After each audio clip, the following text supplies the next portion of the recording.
Hey guys, it's Assad from Theme Park Hunters, and we've been going to the theme parks a lot lately, and especially Halloween Horror Nights because it's the season.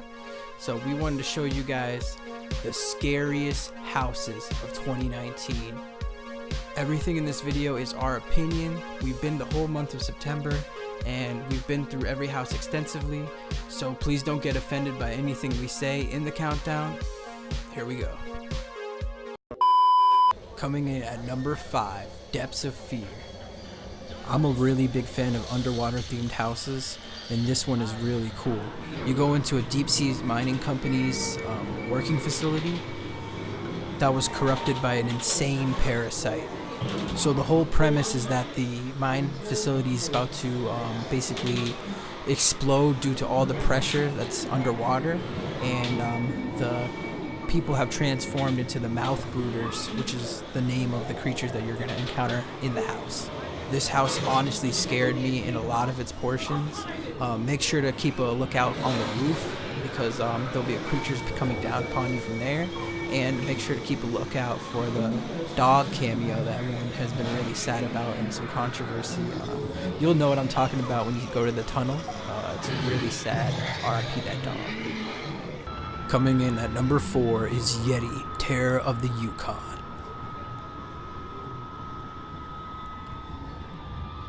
It's located in a remote part of Canada where loggers are trapped and seek refuge from the elements and from the Yetis because we're inside of a Yeti territory.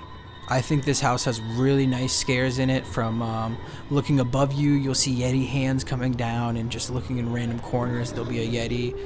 The Yeti is not too bad facial wise, but honestly, I think the amount of characters that they put in this house is more than others, and I think the Yeti makes an appearance a lot of times, and I really like that in this house. It's a solid addition to this year's lineup, especially for an original idea from Universal team. I really recommend going on this house if you get a chance. Number 3, Nightingales Blood Pit. In an ancient Roman arena, this house serves as a prequel to the Halloween Horror Nights 21 house, Nightingales Blood Prey. The main difference with this one and Blood Prey is that with Blood Prey, there were humanoid-esque creatures, and this one, since it's the prequel, they haven't evolved yet, so they're almost like bird-like. So make sure to look out for a lot of things like the lion and a lot of the creatures just eating human beings. I think it's really scary, and there's a big, strong scent that a lot of people are complaining about, but I honestly think it adds a lot to the magic of the house itself. And for being an original IP house, it really makes you feel like you're in an arena or coliseum.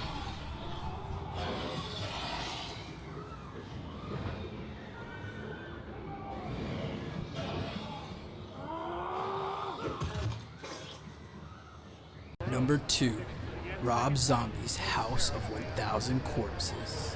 Based on Rob Zombie's horror masterpiece, it really feels like Universal brought the movie to life, and it genuinely feels like you're trying to escape the house of the psychotic Firefly family and their large collection of blood and gore, and you get to watch the legend of Dr. Satan come to life right before your eyes. Keep a lookout for Captain Spaulding. Be sure to ring the bell in front of him and check out the facade of the Museum and Monsters of Madman. On the left of that is the giant skull entrance for the murder ride. It's a really good photo op along with the front facade itself. I'd really go on House of 1000 Corpses if you get a chance. Number 1, Universal Monsters and Graveyard Games. Now I know what everyone's thinking. How can two things be number 1?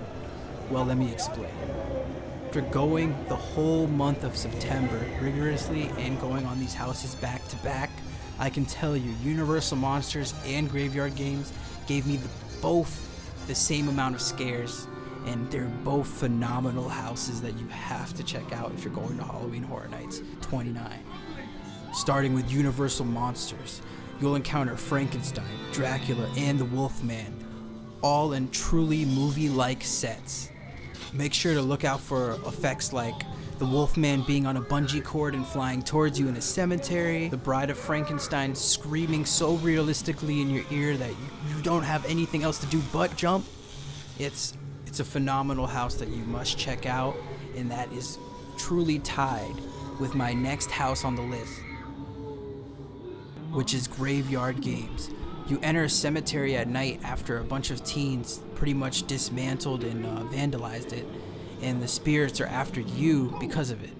I think for being an original at Halloween Horror Nights, it was really set up nicely. In the queue, you see like social media posts of the teenagers posting about their experience of them vandalizing the cemetery, and I think that just adds another creepiness to the house before you enter it. I really think Universal outdid themselves for using an original idea on this house. It's probably one of my favorite houses in the last couple of years, and that last bit of it is really creepy with that little song they made. You guys will definitely be able to hear it. I'd go through Graveyard Games over and over if I could. 100% check it out at Halloween Horror Nights 29, 2019.